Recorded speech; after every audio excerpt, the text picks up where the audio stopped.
Welcome to the Regeneration Podcast, friends. It's another week and it's another episode here with my good friend Michael Martin. As always, and before we introduce our guest, I want Michael to do a commercial. Do a commercial for anything you want, Michael, but specifically, because I think it's coming out soon, tell people again about Jesus the Imagination. Funny you should mention that, because today I got the proof copy. Really? And I went through the whole thing and I made a few edits. And it's got actually a new design too. So Jesus the Imagination number 6, Flesh and Spirit, should be out, I'd say within a month for sure. Cool. Looks good. The last one we did, Divine Feminine, at that point, because I've been part of all but one, but even that one I was kind of part of because I knew some of the people who put essays in. You did say that you thought the Divine Feminine, as I do, was maybe the best one ever. How do you rank this one coming out? Well, you know what? It's kind of weird because it was really hard for me to get through this one because, you know, my wife had cancer and all this other stuff that happened. So I was totally, you know, distracted, which is why it's coming out so late too. But then when I looked at it today, I was thinking, wow, these are some pretty good essays in here and some good poetry. So awesome. I think it's definitely the poetry. I think it's the strongest poetry we've had. Huh. As a group, and there's some really strong essays. I mean, I really loved yours too. Oh, which, good. You know, I got to read it again. It's I think it's your best essay. It's been in Jesus' Imagination. Really? Oh, cool. I'm glad to hear that. It's actually, I'll introduce today's guest. It's actually on a subject that is of deep interest. My son Aidan Sauter is our guest today, but before we get into today's subject, which is going to focus on the personality and the phenomenon of Jordan Peterson, and something about, you know, the generations, Generation Z, some things about that in Jordan Peterson. But Aidan is more well-read on Guido Preparata's central thing of perishable currency than I am. He's actually plowing through the major book called The Natural Economic Order. And it might come up why a lot of people know that Jordan Peterson, I'm kind of like burying the lead, but Jordan Peterson, you know, he's had some mental health problems and things. And Aidan has a theory that like the thing that's missing in his philosophy is perishable currency. But Aidan, like if you can introduce yourself and allow me to, we'll draw us back to that later. Can you tell our listeners and our viewers a little bit about yourself? Yeah, so I'm a senior at St. Bonaventure. I'm a psychology major. And my goal would be have my own clinical practice one day, and that's the end goal. I'm very, very interested in disc golf. I test almost all my ideas through disc golf. And if an idea is not practical for disc golf or in life in general, I'm not too interested in it. And I think that's around. Well, to unpack that a little bit, I guess I didn't know you'd even phrase it that way. Well, Aidan is my youngest of 4. Go ahead. Yeah. It's another way of saying if it's not pragmatic and like useful for lived experience, if it's too theoretical, what's the point? That's central to him. That's I'm central all about to that. Yeah. Michael's like, I can dig that. Yeah, I can. Yeah. I like deeds, not words. I mean, words are nice, right? But I want to see something happen. Yes. Yeah. You could be teasing an episode we're going to do on distributism sometime too here, Michael, with that type of language. Yeah. Don't even get me started. It's fun. Well, let's jump in. Let's jump in, Aidan. Okay. And Michael, I know you're just sharp on all these things, but I want to begin.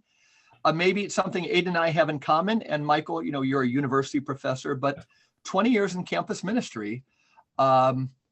We have these generations. I'm not great at it, but there's some meaning to these terms like Gen X and millennials and everything. You know, by and large, I'll be honest, for 20 years, I guess I thought like the generation gap was mostly a created phenomenon to sell cheap clothing and sneakers to young people, telling them it's revolutionary, right? Like so many things, it's controlled opposition. That being said, in campus ministry, something radical happened for me after COVID. The way I liken it to is that, you know, even in our county, there was a meeting.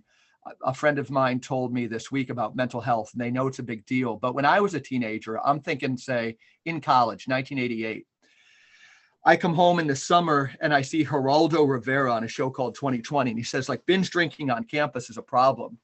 And he was saying that, you know, sometimes young people would go out and have like 12 beers. And I was thinking, wow, we do that with my friends by 4 o'clock, and we're not even thinking about it, and I'm not trying to praise that, and I'm not proud of it, but I'm saying that even when people are talking about, in my experience, like a mental health problem or a loneliness problem or an anxiety problem with young people, even when we're trying to name how big it is, I don't even think we're scratching the surface. Aidan, what's your experience? Yeah, so COVID, so I got in school when COVID just was starting. So then I would say I have 20 friends at St. Bonaventure. Let's say the disease of alcoholism was just in them. Like they were going to get it eventually. It was just the bug was in them. But with the years of college and COVID, I would say with that much free time, there was no organization. That number was definitely boosted. And a lot of my friends have just succumbed to that. That's for sure. Absolutely. And you drink and you go out and you party and you get drunk. And I'm not saying that's good or bad. You're a natural college student. Yeah. But the difference is COVID college was like a lot of us already thought college was pretty silly, but COVID college, taking online classes, online tests, it made the whole thing seem really ridiculous. And what's the point? So then people just hit the bottle pretty hard. Yeah. That's what I saw in teaching. Yeah. Yeah, it was, and I would mention it to colleagues, and they all acted like nothing was wrong. Yeah. I said, no, these kids are suffering, and we're sitting around acting like everything's normal. So take off your mask. Yeah.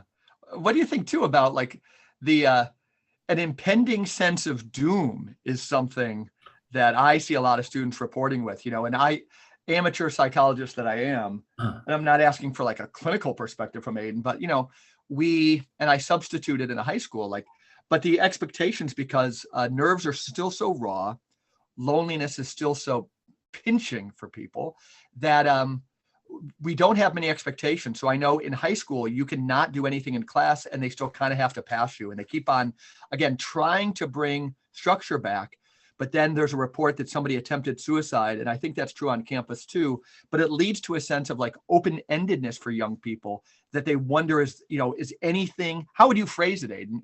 I don't even know what I'm saying. Yeah, so I can tell you how an online test goes in college. It would be you taking a multiple choice test on some website or something. The first question pops up, you highlight it, you copy paste, put it into a Quizlet, and then the whole test will pop up with the answers, because all these books are across the board from all the colleges. So one person from a college 500 miles away will put all the answers up, and then everyone in the nation uses those answers for the test. So what it is there's like no standards, and then no learning occurred, because you could just cheat your way through it so easily. And then I kind of have a small theory about why they try to make college so easily. And then a lot of my younger professors, so like millennial types, I think they had such a stressful college experience, and they always talk about how like, oh, we know like it's okay, these are stressful times. But I think their college experience was very much like, if we don't do good here, you're not gonna get a good job, you're not gonna get your office job, your whole life will be bad. Especially if they were pursuing jobs in academia. They knew the job process. Exactly. Oh, yes, exactly. So their stress levels through their college experience was off the charts. And I think they're just projecting that onto us a lot. So then anytime there's any sense of unease in students, they'll just, oh, and they have so much sympathy, but way too much sympathy because of just their extreme stress during their time. So then they just have no standards and will just, make it very easy, too easy. Michael. Well, I'm just, I'm about as chill as you can get as a professor, so, which is weird because I haven't seen any millennials teach, so I don't know if it's true. I don't think it's true of all people my age, but I'm like, how like I had a student tell me I'm like I was the Eddie Izzard of professors. I don't even know who Eddie Izzard is. Who's that? He's a transvestite comedian. I didn't know he was either, but then I knew what he was talking about. Kind of off the cuff, or I think of myself as the Bill and Murray of professors. Bill Murray. I'm just there to have fun, right? Yeah. So and if it's not fun for me, it's not going to be fun for anybody else. And if I'm not enthusiastic about what we're talking about, no one else is going to be either. Yeah. So I think, and I think the culture of academia is toxic. And I think that's what Aidan is describing. The whole culture is pretty toxic, and I try to diffuse that toxicity, but I don't know if it's, as I've told you before, Mike, I'm pretty sure it's going to be dead in a couple of years. Like, what do you like help people get concrete? Like a number of I think what happened is before COVID hit, all of the liberal arts colleges, or most of them, were on the verge of imploding because of demographic winter, and we're seeing it here. Yep. Bad administrative decisions.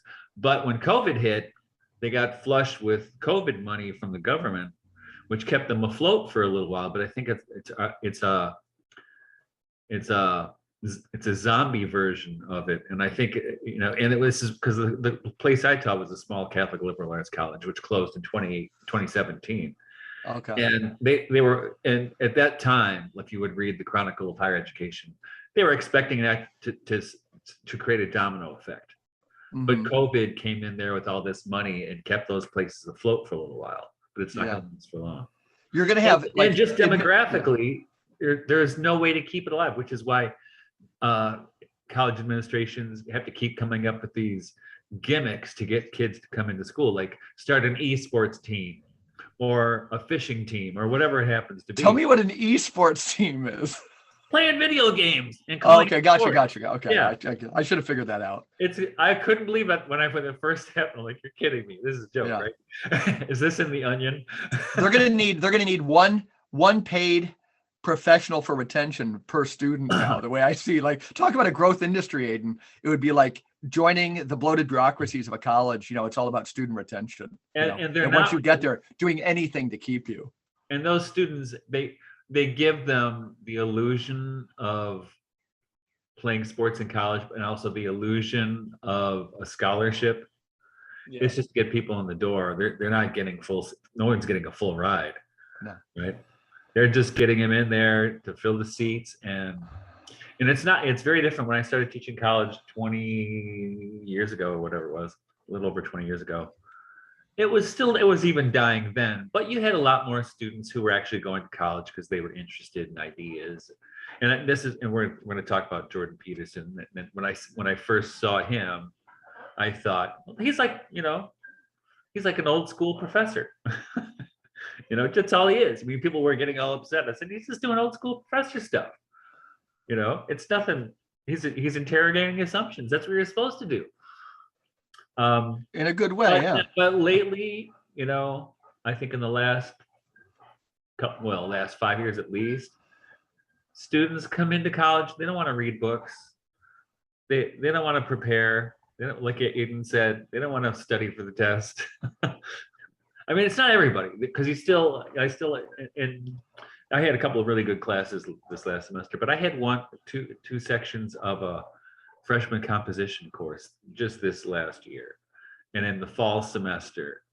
So 25 kids in the class, and they had been cooped up from COVID for 2 years in high school, and they got to college, and at the college I was teaching at, there were no masks or anything. They went nuts with partying. No. And a couple of the seniors who I knew said, Professor Martin, we don't think these guys are going to make it. I said, what do you mean? They're not. You should see the dorm. It's nuts. They're all drunk all the time. And so of those two classes of 25 students each, I think each class, I maybe had 6 make it to the end. Wow. Which has never happened in my whole life. Yeah. And I was not the only one. It was happening to everybody. Yeah.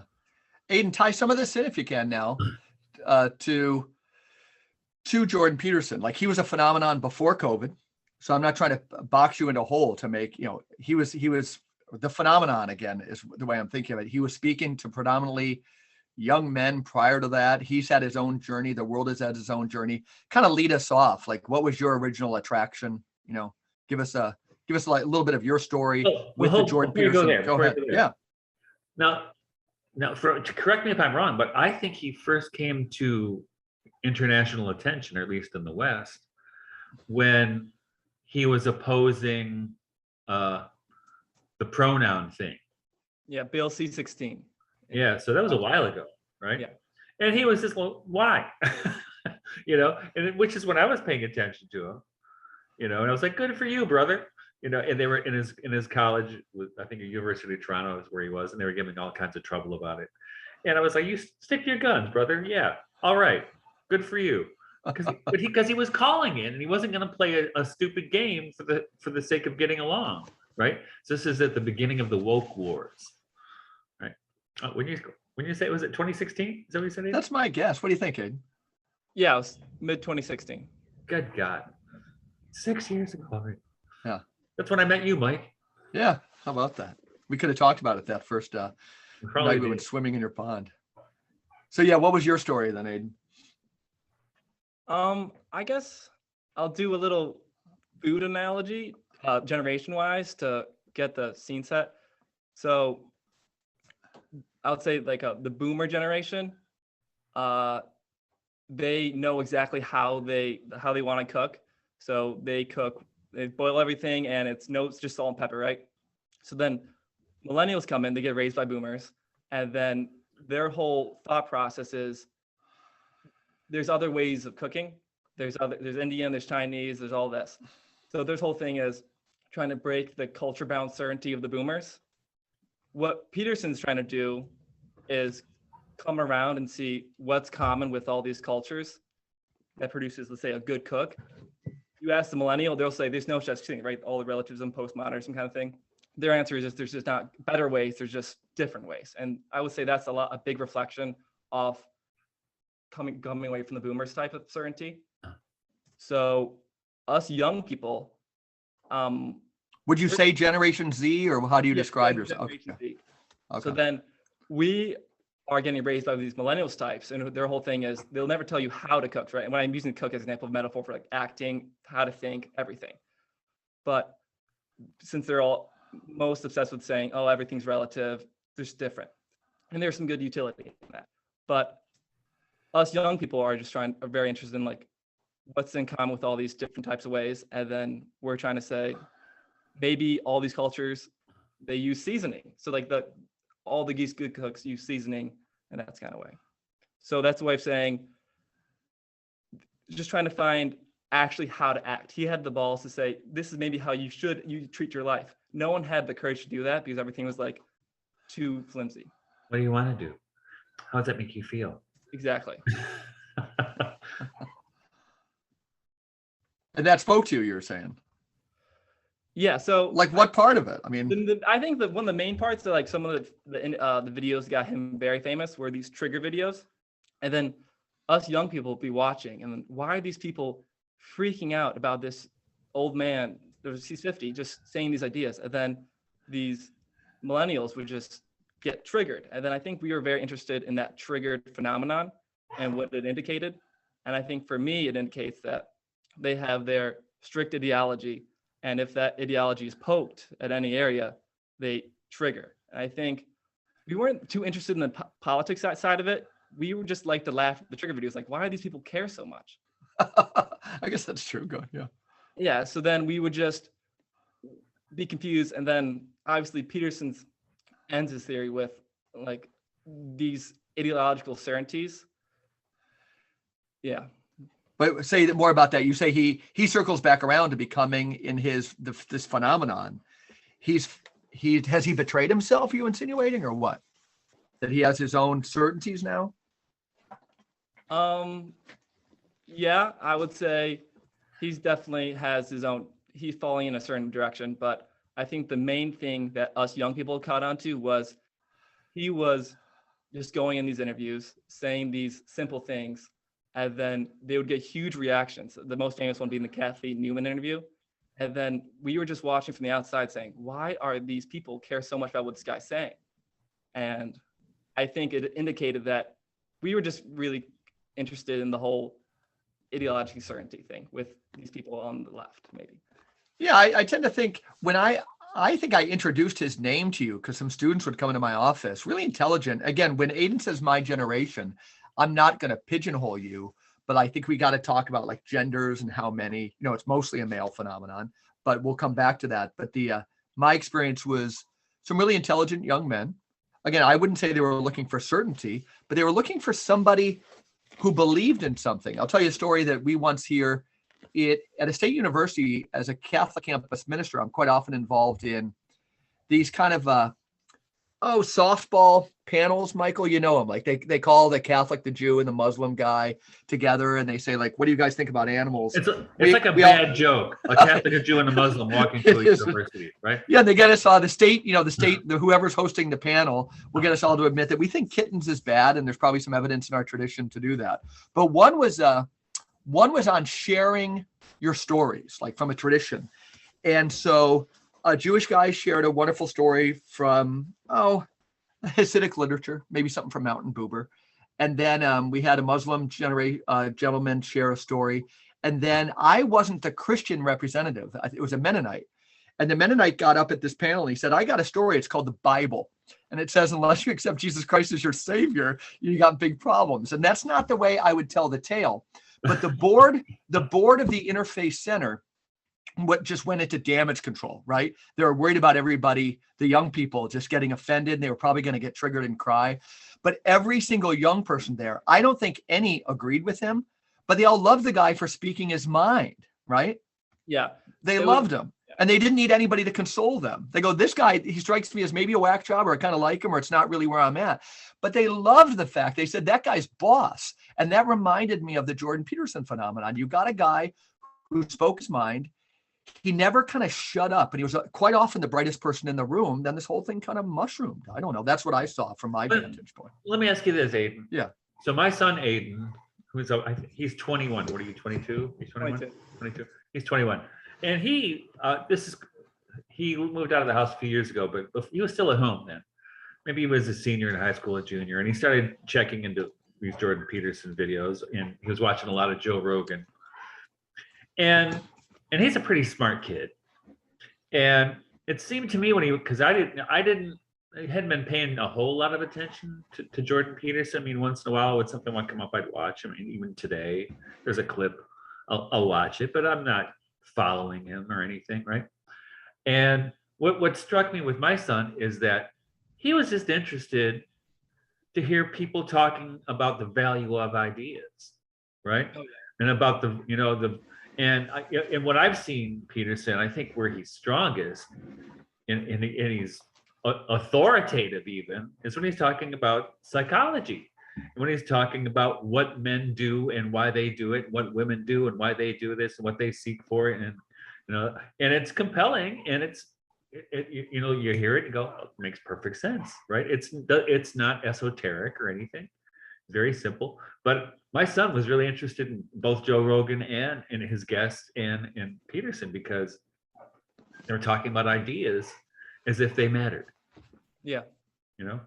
I think a key connection between the whole Joe Rogan and the Jordan Peterson phenomenon would be they're both speak their minds. So there's no hiding behind any thoughts, and they both take pride in just speaking their honest truths. So the biggest insult in my generation, Gen Z, would be calling someone fake. And that I would say that's the person just talking behind their persona and just trying to use their words, not just to express what they feel, but just other motives behind it. Mm-hmm. And both Peterson and Rogan, clearly they're motivated by interest, and they're just more curious than anything. And they'll just talk about ideas with like an actual interest, not just talk over somebody. That's what the academic project used to be about. Yeah. It did. And before it became about politics, it was about exploring ideas, which is why I got into it. Mistake, but that's really seriously.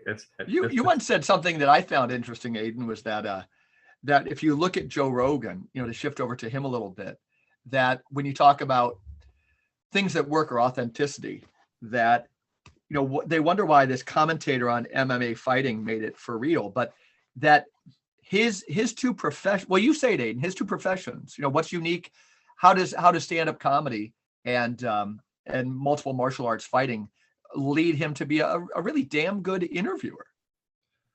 Yeah, so I think if you're a stand-up comic, you make a bunch of jokes, and then you go to the comedy club to test them out, but all the jokes you bring, you think they're all individually funny, but when you bring them to the comedy club, you get rid of at least 75% of them because they just didn't work. And then if you follow that process for 20 years, eventually you start to understand what makes the broadest amount of people just laugh, and like an instinctual laugh. So you know there's actually something behind it. And I think Joe Rogan following that is it's analogous to just following practical insights. And then his other thing is he's an MMA fighter, commentator. And MMA videos, they get the most amount of views from us younger kids, sports-wise. And it's hard to think of something more practical and real life than like the knowledge of self-defense. So with both those factors, he's just a normal dude talking about interesting ideas, and that just got us very interested. It seems like, Michael, isn't that something like it's the real we keep on talking. And both, and that's the thing, what I'm interested in, I've always been interested in, is just hearing these other ideas. I want to know what's out there, right? Want to know the limits of human experience and thought processes. And those two guys, for example, they kind of break out of that restriction that we have in our culture about you can't talk about this. Oh yeah. You can't talk about that, right? All that, not just political correctness, but all that stuff that that are now taboo. And they're like, well, why are they taboo? And I think you see there are several figures in our culture who I think encapsulate that or embody that. Camille Paglia, for instance. Yeah. Do you know that name, Aidan? Yeah. Yeah. She had a great discussion with Jordan Peterson, maybe 4 years ago. I mean, they're both really smart people, and it's really nice to hear really smart people talk, even if you don't agree with them, right? And so Camille Paglia, I've been following her for, 15, 20 years. Never totally agree with her, but I love to watch her think. Love to watch her tease out some ideas. That's exactly where I am. The intelligent person, and I can respect that. And even in journalism, like people like Matt Taibbi and Glenn Greenwald, who push against the egregore of the journalistic mind, that just says you have to walk in lockstep with everybody, and they question the narrative. So that's, to me, that's refreshing. And not only is it refreshing, it's desperately needed more than ever. And that's the weird thing is, I mean, in most of my career as a teacher, and back when I was a student, those things were assumed. That you had this marketplace of ideas where you feel free to discuss, whether you're pro-life or pro-choice or whatever you happen to be, right? All these different ideas, but you feel maybe not accepted, but you feel that it's all right to talk about these things in public. And now we live in a culture that says it's not all right to talk about certain things in public.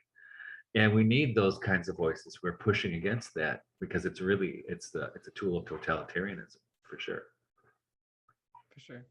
You've told the story, Michael, of how like the same things you and Bonnie used to believe, being like anti-big corp, anti-big pharma, anti-war, were liberal, and now they're seen as conservative. The same thing with, Glenn Greenwald. These guys are saying like, I'm against, I want, and they also make the point that like journalists now, they all just go, they're not drawn from the opposition. They're just drawn from the most elites, and that, but it's really, and it's so, Aidan, but you feel hopeful. So I'm going to go back to something I said before, because I think it's really important.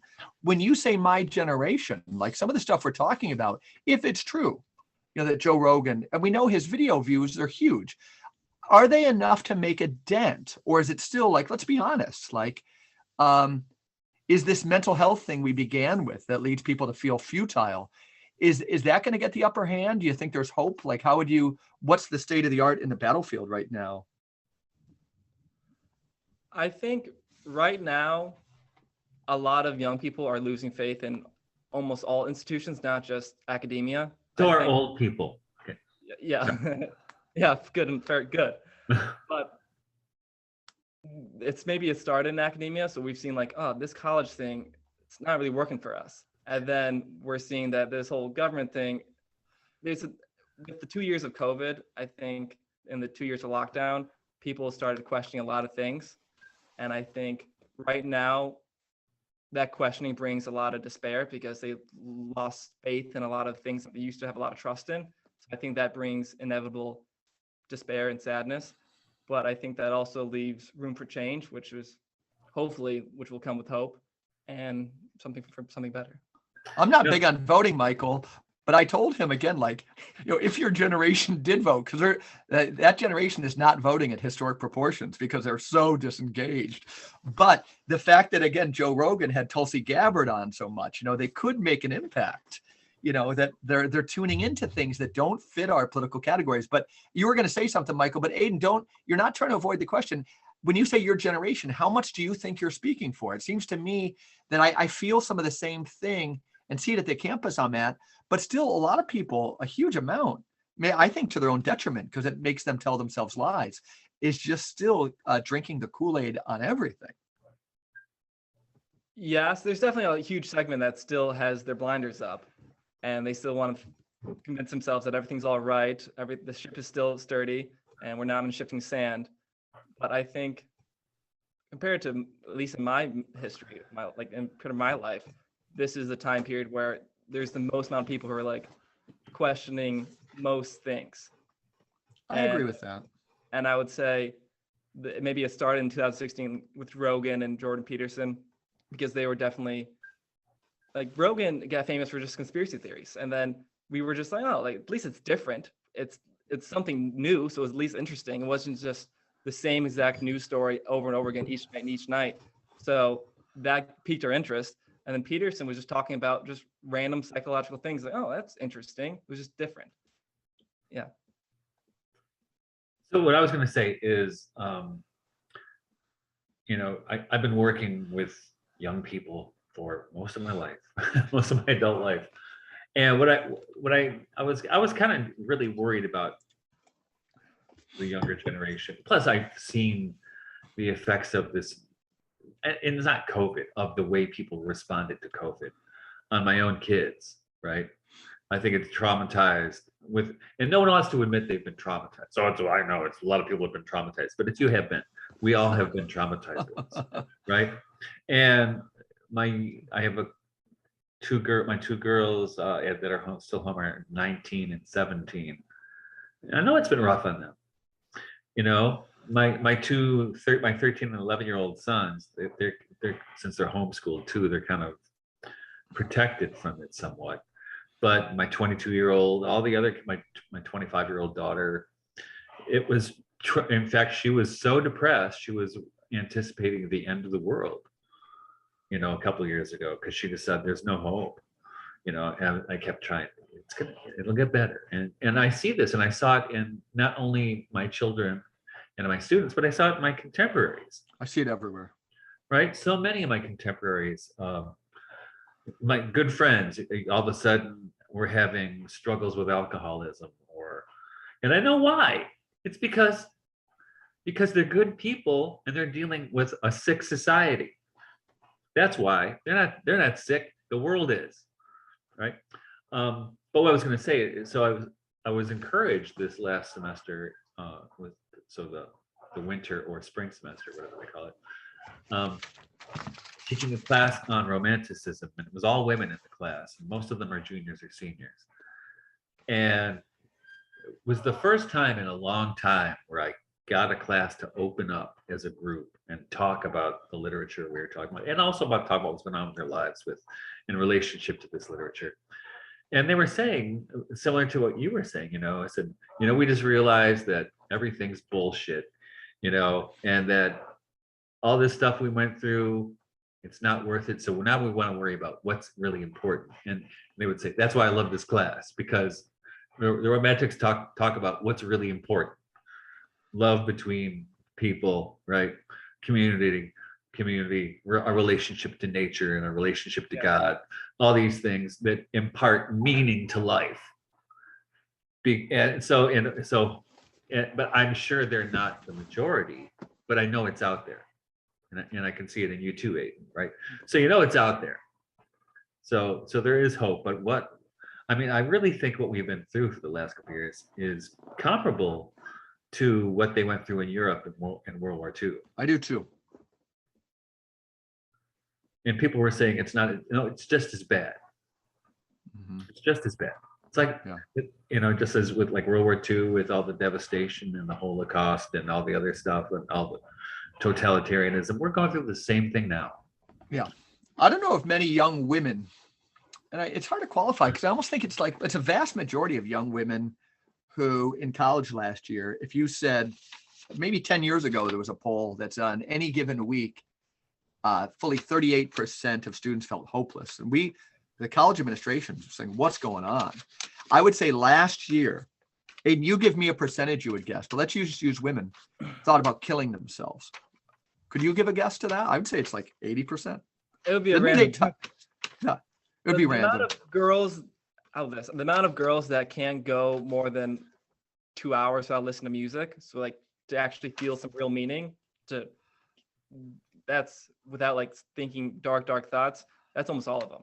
You phrase it so much better than I do. No, that's a more illustrative example. How about related to that? I just want to get a sense. I hope this doesn't draw us away, but I wanted to ask you, like, again, when I said like alcohol, what we're doing, and you said like, the problem drinking, TikTok, how much? So I would say, I've raised 4 kids. Aidan's on his phone a fair amount. I have no idea. But if we said, oh, today's young generation is watching TikTok for like 2 hours a day, like how would you describe that phenomenon? What's it doing to attention spans? And this is not going to be lecturing from one generation to another one saying, oh, they have short attention spans. But is it a real crisis? Like how much and what's it doing? Yeah, so I think that affects people much younger than me. So like people who are 14, 12. My sister, actually, she's teaching 7th grade Spanish, and she has trouble getting them to get through a full TV show because now they're used to 20-second videos. And then after that 20-second video, they lose interest and they have to switch. And then it's this automatic engagement and constant activity. So it's a very good way to just get sucked into it and ignore other things. But yeah, that's a lot of things. I also add one more thing about my generation. Our 2 favorite shows are The Office and Parks and Rec. And The Office, one of the key themes is just like the mundane life of office life. And everyone my age has seen that whole series, which is 8 seasons, like 4 times in a row. And so the idea of like going to college for 4 years just to do that, I think that's where a lot of the hopelessness comes from, because we've already watched it and we see like, oh, I'm going to be a paper salesman. Like, what is there to that? And I think we've watched so much TV on like the silliness of that. So then the idea of going to do that, knowing that we've just already watched on TV, it makes us feel a lot of no hope. Interesting. How about this? Let's tie back into Jordan Peterson. It's conceivable now, correct me the telling of the tale, but I think we all agreed that we saw him doing neat things. Michael, you were on Jonathan Pajot's a podcast a while ago, or no, you know what it was last week's. Michelle was saying that when Jordan Peterson is talking about personality and things, he's just so solid, Jung and all this stuff, but he's also a culture warrior. And Michelle Baywins wasn't so impressed with that. And it seems to me, Aidan, that like an outsider who's paid pretty close attention to it, but not close enough, that you have this great professor using Dostoevsky, Jung, doing what, Michael, you and I would have died for to be in that class. Yeah. And then he gets drawn into the culture wars. He still traverses both worlds, but like a lab rat, he's getting rewarded for the culture wars piece with likes and so forth. And you said, and that was illustrative to me, that people just liked his owns. Again, I said, even what I watched, right or wrong, he was the brightest person in the room, and people would come in to attack him, and he'd come out victorious. Yeah. We just heard he signed. Want to debate him. No. But we just he signed up. Tell me if it's the right thing. But he signed up with the Daily Caller. And it seems to me you could say he's going to be a Ben. He's going to be a Ben Shapiro shill or something. Where is it at? How did he get there? Is this the totality of who he is? What are we to look for? What happened? Do a little bit with that, and then Michael and I will kind of interrogate a little bit. Yeah. So he's asked himself many times if he ever wanted to have a political career, and he always said, when it came down to it, no. And he said, I'm not playing that game. I'm playing that psychological or maybe perhaps the theological game. So then he has thought about actually running for office in Canada, but he never did. And then he just focused on his career as an academic. And his whole theory, Maps of Meaning, one The book segment, nobody read. We got a great anecdote about that, Michael, but for later. Go. but that it's a huge, massive theory. It's a theory of everything. And he spent his whole life on it. And then in that theory, there's a small segment where he talks about politics and how, so he would say like when he talks about postmodernism, he connects that to deep, deep theological themes. So when he's like talking politics, if you know where he's coming from, he thinks where they're coming from is very dark and nefarious. So that's how he responds. And then most people can't see the context of where he's coming from. So then they see him just as a political figure or culture warrior. But as you said, he's definitely like one side of the spectrum has tried to take him down for 6 years straight. And he's had depression his whole life. And so that's definitely like been hard on him. Yeah. And then there's this other side, these imperial types who might be equally ideologically possessed as these crazy lefties, because they're both sides are both really interested in having a certainty and saying, oh, my side's right, the other side's wrong. And that makes me good. So sadly, he is getting positive feedback from one of those sides. And I do think it's shifting his perspective, because in Maps of Meaning, that his first book, you see that it's very equal. And he just talks about he just describes how you need the left and the right. And he does it from psychological levels, theological levels, from all these different levels. But he's definitely only had support from one side of the spectrum. And I do think that has skewed his views in a certain direction, perhaps negatively. What do you think, Michael? Well,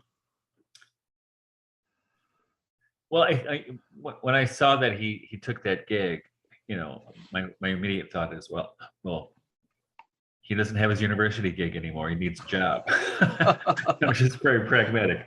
Now, I don't know if he does or not. I don't know how much. He probably makes a lot more from his books than I make from mine. Much money. But he's really, you mentioned Peugeot, but also probably not as well known, but equally, I think, interesting figure is John Vervaeke, who was a cognitive scientist at Peterson's old university, University of Toronto. And he's got this YouTube channel called the meaning crisis, because he knows, as a cognitive scientist, he sees that the crisis we're in as a culture is a crisis of meaning. And I think Peterson was definitely speaking to that in his work. And I think that's what Peugeot is trying to do, and I'm trying to do too in my work, right? But what's interesting to me that you mentioned, Aidan, and that really kind of perplexes me, is the vitriol that has been thrown at this guy from places where I didn't expect it. For instance, there are a lot of Catholic intellectuals like Mike, you know them, like Of course I know Sam Rocha, that is how Yeah. it's, or even Artur Sebastian Rossman, and a lot of people just hate this guy. And I couldn't figure out why they hate him so much. Even can't remember his name. A lot of people I know, I didn't think of myself as friends with them, and certainly a colleague, but they hate this guy, and they spent so much time writing vitriolic blog posts or essays about Jordan Peterson. And my initial thought, and I'm going to stick by this, was this, and this is a few years ago when he first came to prominence, is that there was, if you know anything about academia, it's the most envious profession on earth. Oh, yeah. And there's nothing academics hate worse than somebody getting more attention than they're getting. So I think part of it was that, but I don't understand. And so I think what happened is there was a kind of mimesis going on. They were imitating each other's behaviors and turning Peterson into a scapegoat, because I couldn't figure it out. Didn't make any sense. He did a lot of what he was saying, I thought, not all, but a lot of it was very compatible with the Catholic approach to things. Not entirely, but he's not a Catholic, I mean, there are other people you could complain about. I think his, from what I can tell, his reading of postmodern philosophy, is in particular of Derrida, is a little superficial. And Derrida, for instance, in his early career, very different person than he was in his later career, where as far as I'm concerned, he was a negative theologian in this last part of his career. But there is, and he's been dealing with this for probably 30 years as an academic. A lot of people in academia adopt this kind of superficial postmodern pose, which now has kind of transmogrified into wokeness, which has nothing to do with these, like if you think about thinkers like Yulia Kristeva or Derrida, whom I mentioned, or Manuel Levinas, really great thinkers. Really great thinkers. I don't always agree with them, but you can't help but admire the way they think. But there's a lot of posers in academia who have a superficial understanding of all those people, and they turned deconstruction into a kind of adolescent, oh yeah, really? How do you know? So it's very adolescent. And in fact, I wrote an essay about it, 2005 maybe, which I took those guys on. It was called Taking on Being, because they were I was taking on that idea too, because I saw that they were saying there was no meaning, there was nothing, you know what I mean, that all. And we can see what's her name, Judith Butler, who I think is the worst thing that ever happened to planet Earth. Her ideas kind of percolated into academia, into gender studies classes, and people have such a superficial she's not a great thinker in the first place, but they take a kind of a superficial understanding of her, and then gender is fluid, right? And then now you have drag queen story hours and children going to drag shows with their parents. That all stems from Judith Butler. So Jordan Peterson has a point, but there's more to that postmodern picture than he seems to be aware of. What do you think, Mike? Yeah, and that I think that this is my wife when I told her, shout out to Amy, when I told her Aidan was going to be with us today. She goes, you guys can argue, because I don't know about you and your sons. Aidan and I can fall in, we get along famously well, but we can fall into the kind of the same worn things. But it would be this deal, because again, our common friend Guido Preparata, his book, The Ideology of Tyranny, would kind of say the same thing about this culture warrior aspect of Jordan Peterson. Guido's, in short, and he's not the only one saying this anymore, but I think he said it first, and I think he said it depth. It's very impressive because his knowledge of Foucault and others is magisterial, and he can never be accused of not having read all of that stuff in depth, and he puts a lot on Foucault's predecessor, George Bataille. Point being that, again, a Preparata sees a lot of this stuff as controlled opposition, right? That it's a conservative phenomenon, that the real progressive issues of class and specifically class, but others, war, that have been lost in this, that the elites are laughing all the way to the bank. That here at a state university, Literally, we have radicals. Yeah, we have radicals who never question the nexus between our supposedly hip English professor who uses the word fuck a lot, drives a Saab, and poses a radical, but it's actually super establishment, right? And there's, and she's using this argot that she might have learned at Harvard, but it's second rate here at my university.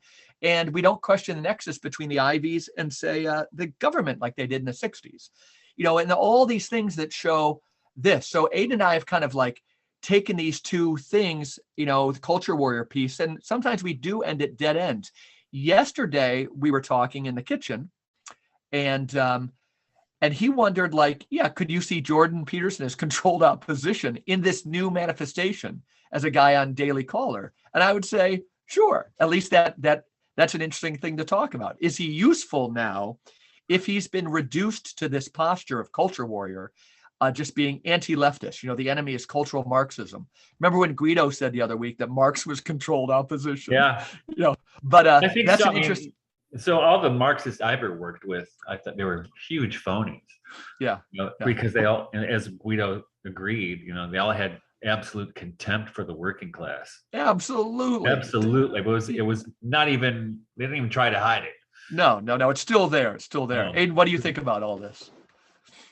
So what And is Peterson there hope for him if he has been reduced? Go ahead. So technically, the postmodernists and Peterson, they have the same enemy, which would be the Sam Harris or the Richard Dawkins types, the materialist. Yeah. Why Peterson has such a problem with the postmoderners is he thinks he has the answer to solve the whole modernity question. What he thinks the postmodernists have done, they just say, oh, everything's socially constructed. It's all based off power. And they simplified it to the power thing for a very specific reason. And he says he connects that very directly to Marxism and saying, oh, just as Marx said, history is just class warfare. It's all struggle. It's only power. He thinks what happens with like the Derrida and the Foucault types was, since they couldn't be Marxists anymore after, let's say, Alexander Solzhenitsyn's book came out, and it seemed like, oh, these experiments are not working. What they did was, instead of playing class struggle between two groups, which I think is a truer story than the postmodern, they just switched to groups and power. So it's the same, power is the only thing, and it's just groups fighting with each other. He just thinks it's the same exact story, just hidden.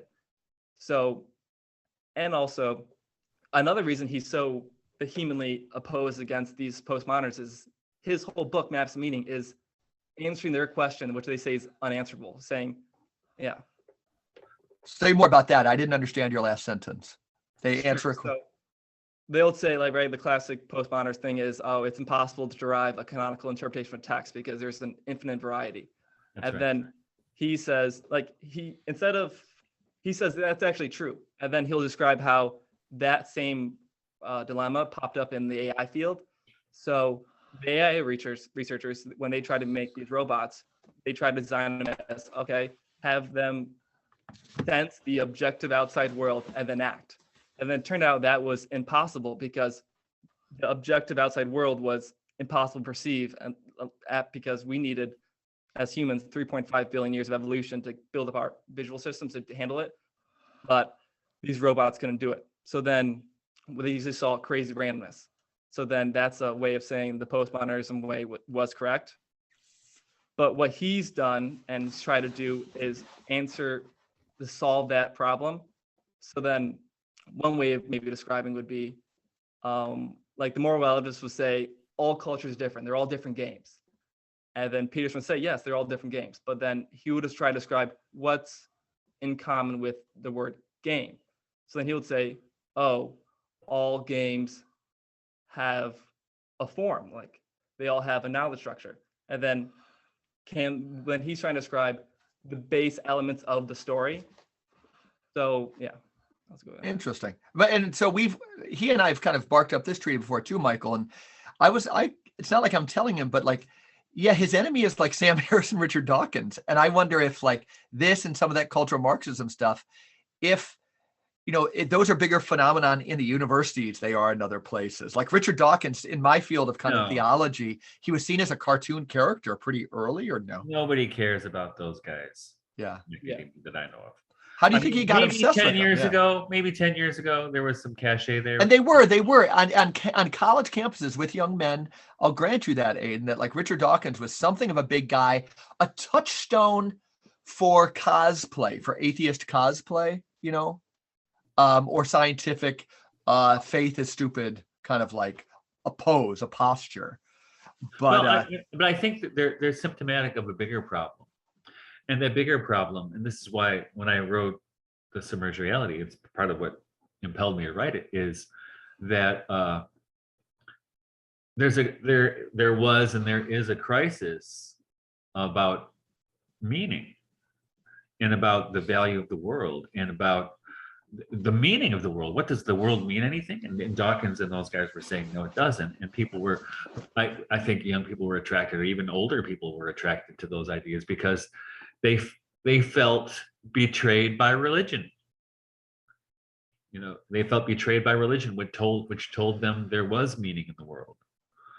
And they were increasingly seeing, that the religious leaders were frauds, if not, pedophiles, and which should cause you to think about things for a minute, right? Which, but a lot of people don't want to think about that. My mother, one of the most notorious pederasts in the Catholic Church, the American Catholic Church in the 70s, was our parish priest. Wow. And we told my mom, I was an altar boy. But this is after I had graduated from altar boy. I was in high school. But my friend worked at the rectory, and the priest said, "You want to come up and give me a massage?" And the guy quit his job that day at the rectory. He lived next door to the rectory too. And we told my mom. And my mother said, "No, she's a priest. That just can't. No, Michael, Yeah. no. How dare you say that about a priest?" 20 years later, there was a story in the Michigan Catholic about him going up the river and he was the one who violated that sportscaster. I can't remember his name. It was a while ago. It came out. And my mom says, "Did you see this in the Michigan Catholic?" I said, "Mom, I told you about that 20 years ago." Yeah. I couldn't believe it though, because he was a priest. And that's the thing, is we have these institutions, as you started off talking about, Aidan, that have betrayed us. All of them have betrayed us, and we can't have faith in them. And for a while there, we had the Sam Harrises and Richard Dawkins saying, "Yeah, because there is nothing to have faith in except for science." That's a good Right? take. Oh, yeah. Trust Yeah, science. you're right. Right? Trust the science. But we all know, and now we trusted the science over the last 2 years. Look where that got us, right? Yeah. So, and that's why I think those women in that class I was teaching, they're saying, yes, this is about the stuff we want to know, talk about, and know about, because it's about meaning. It's about, why are we here? I mean, the big questions, right? The big philosophical questions. Why are we here? What's the purpose of life? Is there a God? What's the meaning of nature? I mean, all those kinds of things are supremely important. And it's kind of, we're living in an interesting time in history where all those other, we can call them traditional or institutional centers for those kinds of answers are falling apart rapidly. So what does that leave us with? And that's I think that's the question we're heading toward. Aidan. I'll say something about Peterson's motivation. So what he thinks is currently happening in our culture, he would say the Newtonian worldview has gripped our consciousness, and that's why we think so materialistically. What he's trying to do with Maps of Meaning and a lot of his other work is he's trying to use Darwin and crush the Newtonian worldview that the most real thing is the atom. So then a common thing he brings up Dawkins is that he likes to make fun of Dawkins' idea of meme, because the meme is a cultural idea that can propagate down the generations like a gene would, but Dawkins would never define what a meme is, because if he did define what a meme is, this is what Peter said, you would immediately jump into the world of Jung, because then you turn into a biological archetype. But Jung and the Sam Harris types, they can't admit that, because that would bring in these religious truths, that would bring in consciousness into this materialistic worldview.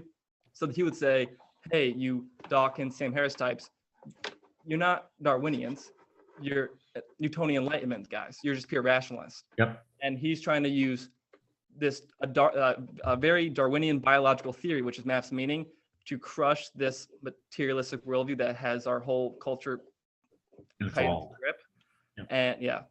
And he's trying to fight science with science. And so a lot of people hear a lot of science in him and they think he's just another Dawkins type. But if you know what he's about, he's trying to break the whole the divide that there's something as subject and objective world. So then let's say the Post-Monerners types that he's very against, they say, yeah, they agree with that bifurcation. Then they say, okay, subjectivity is the only thing that's real. And then there's just, everyone's different. So there's a lot of truths. And then the other type of thinking, the objective Sam Harris types, is that there's only truth in the objective world. But his main mission as an academic is to split that bifurcation and say, oh, maybe the most important thing, the most real thing is lived experience, which is the combination of subject and object. Lived experience. Phew. But also, and look at how close he gets to religion. Yeah. Oh, yeah. You know, he's with this attraction he has for Christ, for instance. You know, so you can't. In this, you look at the history of phenomenology, and there's certainly a bit of that in Peterson. The history of phenomenology was all these German intellectual and French intellectuals who were studying phenomena, right, as it is, right? Husserl, return to the things themselves. So they return to the things themselves, and what happens? A whole bunch of them have these religious experiences as the things themselves reveal themselves, and they not only do they reveal themselves, they reveal something behind themselves. So Edith Stein, Heidegger, you know, Husserl, so many of them have these religious convergences, which is born directly from this experience of the scientific, right? So if you do science the proper way, which is phenomenologically, and let things disclose themselves rather than the kind of Baconian, Put them on the rack. Cartesian, the torture chamber, the empirical dogmatic torture chamber, mechanical dogmatic torture chamber of Goethe. You don't do that, and you let the things speak their own language to you, and you have to learn their language. It's a different experience. And that's why I wrote in Transfiguration that chapter on science, because if we had this kind of science, we would have a different kind of world. And I think it's a missing link for Peterson, that like you'd almost have to say that he could certainly use the word, it seems to me, Goethean science. He could. Meaningfully in a sentence. And he's done his homework with Jung better than anybody else. You know, Aidan, he wants to go to clinical psych for grad school. There's very few grad schools that even touch Jung anymore. I was stoked when he came on the scene. He was doing Jung. I'm like, yeah, about time somebody did some Jung. I haven't heard this in a long time. Yeah. What's your response to that, Aidan? Michael's saying something that I would say too, but he's saying it really good. So a big part of his book, Maps of Meaning, is trying to put more scientific grounding behind Jung's statement. So he would say, like, in the scientific community, they can just like push Jung away because, oh, he's a mystic, some crazy religious guy. There's no science behind his theories.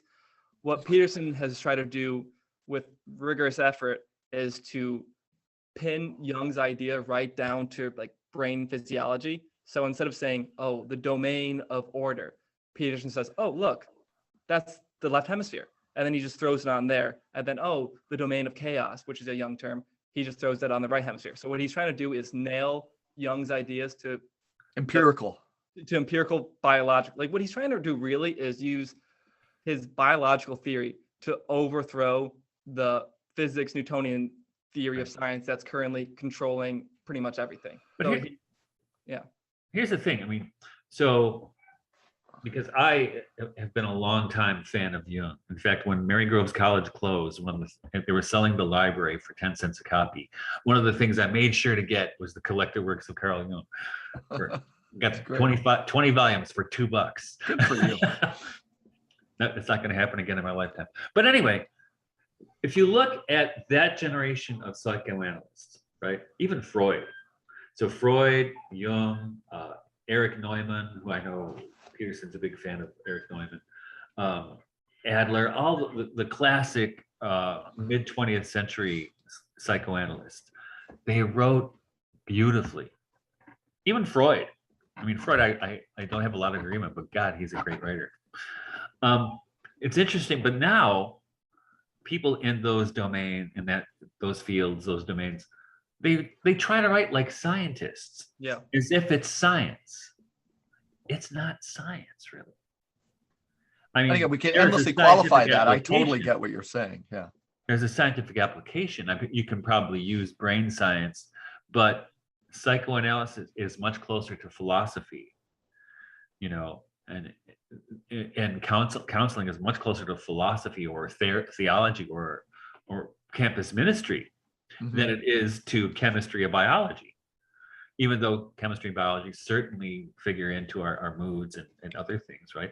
The body and the spirit work together. But, and even political science has been turned into science and not one of the humanities, right? Which is, I think, probably the biggest crisis we have right now in colleges and universities is the crisis of the humanities. The humanities are going to be gone Digital humanities are going to save the day, Michael Martin. They're all going to be gone, and all you're going to have in college and university is going to be engineering, medicine, and physics, right? You don't think counting the number of times that like obscure poet A used the word daffodil is Well, going that's to like even save? if you so you go back to like the 1960s and 70s with literary criticism.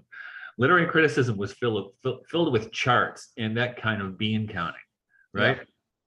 And they were trying to turn literary criticism into a science as well, which is insane, you know. Which is, but you can see that's because science was in ascendance, and we all want to go with where the cool kids are, right? But as it didn't happen.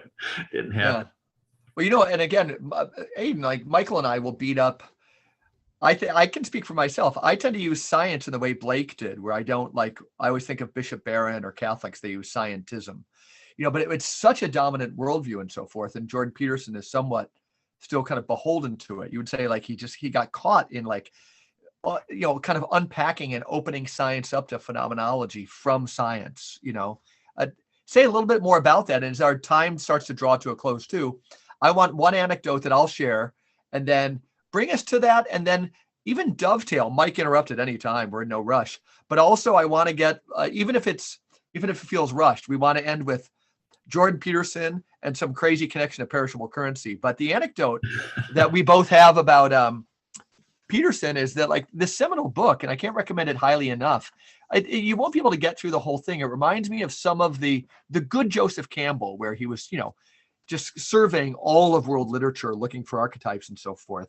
You know, and everybody's read A Hero with a Thousand Faces. Peterson, something like that. But Maps of Meaning was his, you know, this heavy thing, and he wanted to get it all down. But Aidan has told me that the last, say, 44 pages, the last chapter, is gold. And it is, Michael. It's gold. So if you can get a copy, but it's all about alchemy, and it's regeneration stuff inside out and illuminating. The thing that's happened, though, is as an editor, Michael, there's about 700 typos in that chapter, meaning nobody's read it. Nobody's read it, like the great books of so many people. Didn't read it, yeah. Yeah. And Aidan, do some of this tying together of things, you know, that what Michael said about science, and kind of take us, if you can, to perishable currency, and we can interject. But. Okay. So in grad school at McGill, he split his time in half. He spent half the time pure empirical research on alcoholism, so pure pharmacological research. And then the other half of the time, he was spending his time with Jung and all the psychoanalytic insights. And he was like, I started to see the overlap. And then a lot of other thinkers, like a Jaak Panksepp or some others, were making those connections too. And then what he's trying to do is bring those worlds together so that they don't have to be at odds anymore. And that's his fundamental goal. And this might seem rushed, but to see how he thinks, he's trying to bring us back to lived experience at the center of the universe. So he would say he likes to use wordplay to indicate how our paradigms have shifted throughout the evolution of consciousness. He would say back, let's say 1,000 years ago, when our subjectivity was still heavily imbued in matter. So there was this distinction between subject and object was not nearly as clear. He would say what was most real to us was what matters, right? From a phenomenological point of view. But now in a materialist age, we say dead matter is most real. And he would say that's not a coincidence. Another example would be in the phenomenological point of view, what objects to you is most real. Because like think of the famous gorilla experiment in psychology. You only notice what's in your goal vision, and you only notice things that object. Or like things that offer you resistance. Is that what you're talking about? Yeah, exactly. Some things object to you. Okay. In your lived experience. But now we think that objects are the most real thing. And then what my dad's been hinting at was when I read those last 40 pages twice in a row, I was like, where is the hole? Because there's got to be a hole. And then I thought, his last 10 pages is called The Divinity of Interest. And this is one of his big conclusions. We say, Michael, isn't it so funny that my essay I wrote before Aidan started, it's all on interest and interest. Yes. Right. We had not talked about this at all. We had not, Aidan and I. Go ahead. So he would say this whole theory would be what guides your interest is not random. He would say that's like maybe the Jungian self, or it's the golden thread of William Blake or something. Yeah, exactly. So that's what's guiding. So he said that's the only route to salvation. That's the only route for correct adaptation, even though has too much science in those wording, but that's what he's kind of hinting at. But now I don't think it's a coincidence that our culture, what we rely on now is interest. And as my dad always says, the worst is the corruption of the best. And so now what I see is, so a large part of that last chapter is saying how the dream of alchemy gave rise to science. And the goal of alchemy was, right, to produce the lapis philosophorum, the philosopher's stone, which can transform all base metals, so lead, into gold. And in this Gesell book, right, the spiritual currency, he calls gold the archetype of death, because for me, it's like everything Apollonian, everything that has to do with male consciousness, right? The form, the known. But when that known becomes too old, too stultifying, it becomes very dead. And then the idea that right now, if you get enough money, enough gold, you can live off your interest forever, and that is a solution to life. Those two paradoxes, like the interest, as opposed to working in the office, everybody wants just a hustle where they can get enough money and live off their interest, right? Yeah. And so then that becomes interest in the sense of like loan becomes the way of surviving this world, not following your interest. So I think that's another example of the two different times and the use of the word. React to that, Michael Martin.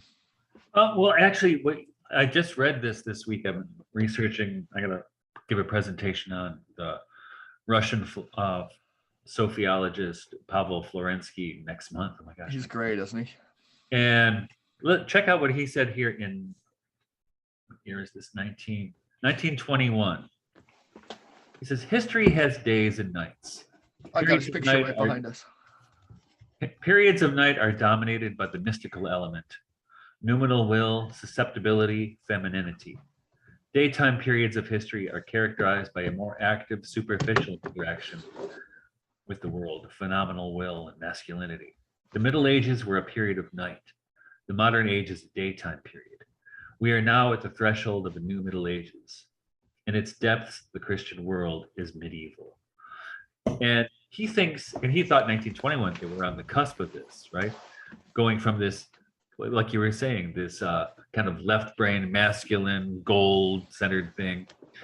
And he thinks we're moving toward a more mystical, participatory kind of consciousness, feminine even. Which I think, and I think you see that struggle in the world right now between the World Economic Forum and the Great Reset and me, and people who don't want to do that, and who reject it not because they're old fuddy-duddy, they reject it because it's inhuman, right?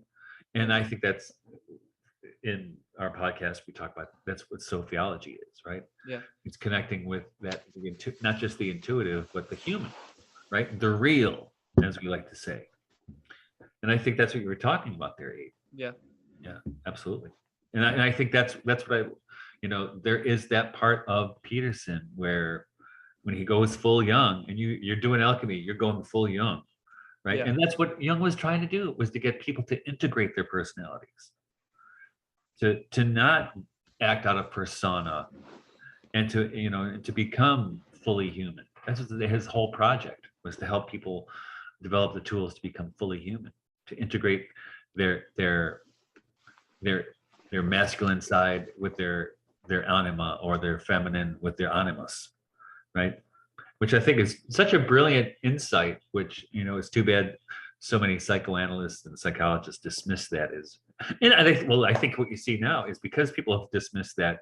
Look what we have now. We have people trying to work that out biologically, mechanically, not even biologically, materialistically, right? Yeah. I've got a thought too that, like, two things on that. One is, if Aidan said Gen Z, like they can't tolerate anything but authenticity, so that Joe Rogan, through stand-up comedy and things, like he either works or he doesn't. That's authentic. My thought connected to that is, I've told you how I think it was Tom Berg, maybe it was Jung, but said the definition of charm, I guess, in somebody's charming, is this integration, the man with the anima and the woman with the animus. And I bet you charm has a pretty strong overlap with authenticity, right? Yeah. The people they're going to, but One other thing, and I don't know, Aidan, you can reflect on this a little bit, like that generation's obsession with authenticity. I've always wanted to put in, it makes us nervous dealing with them because, like, if you make a mistake, you're a hypocrite, because the opposite is hypocrisy. The opposite isn't necessarily inauthenticity for them. If they see any hypocrisy, like, they're out. So I'm constantly quoting, hypocrisy is vice paying tribute to virtue, that old kind of tagline. That in one sense, if I'm my best self, but I'm just trying to be nice to people, maybe I'm not inauthentic. I really hate this person, but I'm trying to be kind.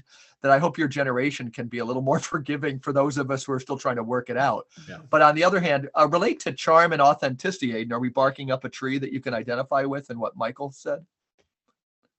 Yeah. So the biggest I'll go back to The Office. I think it's not a coincidence that two of our favorite shows, Parks and Rec and The Office, are mock documentaries, because what you see is when they do their interviews, they say these things, and Michael Scott always does this. He says how great he is or something, how he's a really good basketball player, but then you cut to the show, and then you see how it's all a lie, and he's just talking to the camera, and we find that hysterical because we see that everywhere we look. So I think that's why, like, the format draws so much to us. And yeah, we're very sick of people talking just to save themselves, like, just to show, to, like, protect themselves from the onslaught. You should be. And then the simple fact that Jordan Peterson, like, we weren't even that interested in his ideas, but he just spoke what he believed. And then that was enough to capture the interest of, like, millions of young guys. And Interest. Yeah, interest. The fact that he was just saying what he believed to be true, and then he was actually interested in the stuff he was talking about, we're like, wow, we don't see that too often. And then that was enough just for us to be like, this guy's worth listening to. When I went to see him and he was in Rochester, Michael, I thought it was, again, by and large, a healthy phenomenon. So at some point I'd introduced Aidan to it, never knowing where he'd go with it. And Jordan Peterson came to speak at, Kodak was Rochester for many years, and they had this big auditorium. But he was his first big tour, he was speaking, and I went. And again, the medium is the message, but I will validate that the crowd, predominantly male, was young men, maybe some fathers, but that's where they were. It was not this culture warrior thing, at least early. They were there because it was just so refreshing to hear somebody comfortable in the face of questions and somebody who was speaking their mind. And it was good. And we listened to him for an hour and a half, talk about, like, TikTok and short attention spans. Young men are cluing into his lectures on the Bible that are like 3 hours a pop. In these interviews with Joe Rogan, people have made the connection, Peterson himself did, between, that's a weird phenomenon. Like, these interviews with Joe Rogan are like 3 hours, which are about the length of the Lincoln Douglas debates. So we're seeing something really cool there. Any thoughts, Michael? Because I also want to say that, like, maybe another time, Aidan, down the road, he's got this massive theory that I won't tell you about, Michael, drawn from Jordan Peterson, but it's, and I won't even have, I think it's too big. Don't you agree, Aidan, for today? Culture bricking? Yeah. It's huge. It's epic. Give us 30 seconds to a minute. So I seed mentioned us. in the beginning that I like to test all my ideas through disc golf. So then Peterson talked about how, like, a part of young is adopting a culture, right? Enculturation. And then I was playing disc golf, and I was like, I'm adopting different forms all the time. So now I was just doing that. Then I made the connection that my form in disc golf is equivalent of Young's known. And then I would start missing my shots. And then I would say ideology. And I didn't know why I was saying ideology. And then you look at Peterson's things like, oh, when the form starts to stultify and become rigid and prevents the water of life from rejuvenating it, in basketball, it's called a brick shot. And I think the use of brick is not a coincidence at all. I think it's drawing off wall symbolism heavily. So, like, walls are always used to keep out the water chaos, right? Paradise means walled garden, and the proper place is just the right amount of water, but not over flood, not have it completely dry. If it's completely dry, it's a brick shot. And then a made basketball shot is called wet, and I don't think that's a coincidence either. And I used when somebody's in the flow, like a Stephon Curry just at 3, they might say, like, that dude, that's wet. In Young, it's called, like, the water of life is the archetype that rejuvenates the old form or the old culture. And the fact that we use that terms in basketball to describe that, I think, is very interesting. And then just a way to explain that better would be like a fake smile would be like a brick smile. So, right, an authentic smile comes from the body up, and you don't know why you're smiling, but you just smile. But then a fake smile is you think about how to smile, so you're re-representing the smile, but then it's stiff and awkward, and that'd be like a brick smile. And then another way to think about it would be, why does the first bite of an apple taste the best? Because the first bite is the closest thing to the sacred, the closest thing to the real. But the second bite, then you just start remembering what the apple tastes like, not the apple itself. And that would be the equivalent of like, as you eat, you're starting to brick. Starting to focus on the form, the representation, more so than real thing. And then I would say in Hadestown, one of the musicals both me and my dad like a lot. Oh, Michael's familiar with her music. Yeah, so Orpheus calls Hades the king of bricks because he's always building a wall around a city, and just to keep out everything, because right, it's all purely reliant on technology and science, and then that is what might lead them to salvation. So yeah, that was quick. I think these are insights with legs. Yeah. It's heavy. I like it.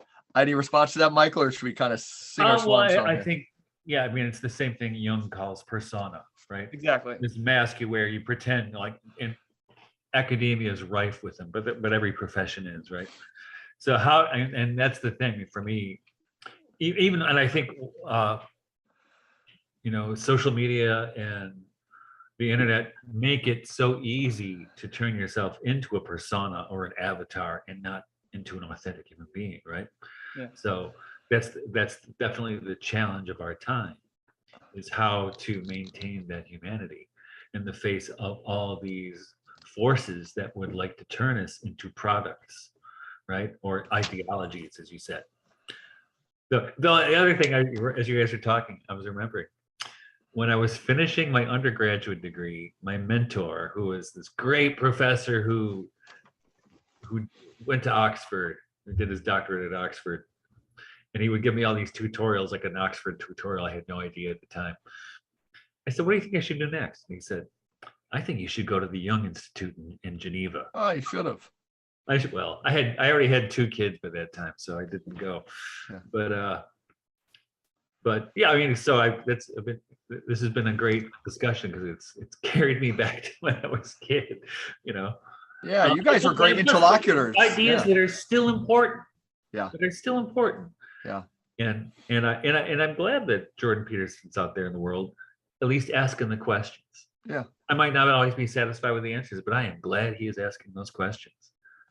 Yeah, maybe for Aidan, for your generation, instead of saying somebody's a hypocrite, again, which is a condemnable thing. I think if you guys, when somebody's putting on a persona and playing these roles and things, just say, "Dude, you're bricking," And the thing is, Get real. yeah. Yeah. Well, this has been awesome. Yeah. Nice time. Aidan, we'll have you back. Keep on doing what you're doing, and make sure you clean up your room. Listen to your mother, right? Yeah, because you're not separate from your room. Phenomenology, that's his main goal. Yeah, we got to end this thing before I get owned. Michael, have a good weekend. And thanks everybody for listening to the Regeneration Podcast.